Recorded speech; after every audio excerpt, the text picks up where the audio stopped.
2025 সালের নোবেল শান্তি পুরস্কার বিজয়ী মারিয়া করিনা মাচাদো কে তিনি, কেন তাকে ঘিরে আজ বৈশ্বিক আলোচনার ঝড়, চলুন জেনে নেওয়া যাক। মাচাদো ভেনেজুয়েলার সেই সাহসী নেত্রী যিনি শান্তিপূর্ণ গণতান্ত্রিক পরিবর্তনের স্বপ্নে বছরের পর বছর লড়েছেন। 2002 সালে তিনি প্রতিষ্ঠা করেন সামেট, একটি নাগরিক ভোট পর্যবেক্ষণ সংস্থা যার লক্ষ্য ছিল মারিয়া করিনা মাচাদো ভেনেজুয়েলার লৌহ মানব হিসেবে পরিচিত।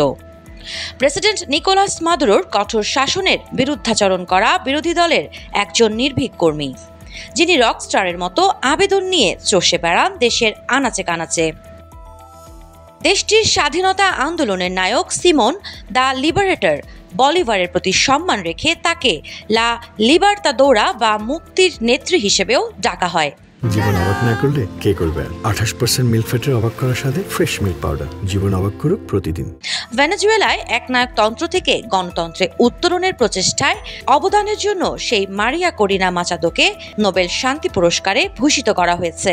পরবর্তীতে তিনি গড়ে তোলেন রাজনৈতিক দল বেন্তে ভেনেজুয়েলা, যেখানে জাতীয় সমন্বয়ক হিসেবে তার অবস্থান আজও গুরুত্বপূর্ণ।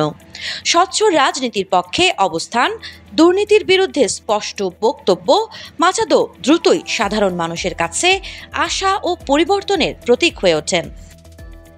2010 সালে নির্বাচিত হন ভেনেজুয়েলার জাতীয় সংসদে, কিন্তু সরকারের স্বৈরাচার বিরোধী বক্তব্যের কারণে 2014 সালে তাকে সংসদ থেকে বিতাড়িত করা হয়।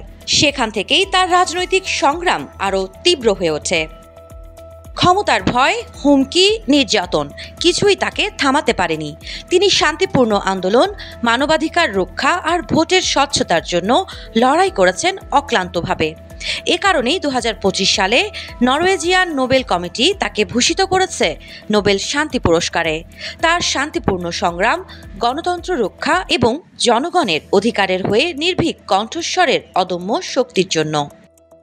মারিয়া করিনা মাচাদো আজ শুধু একজন নেতা নন, তিনি লড়াই, আশা আর স্বাধীনতার প্রতীক। এটাই তার গল্প। সাবা খান, নাগরিক প্রতিদিন।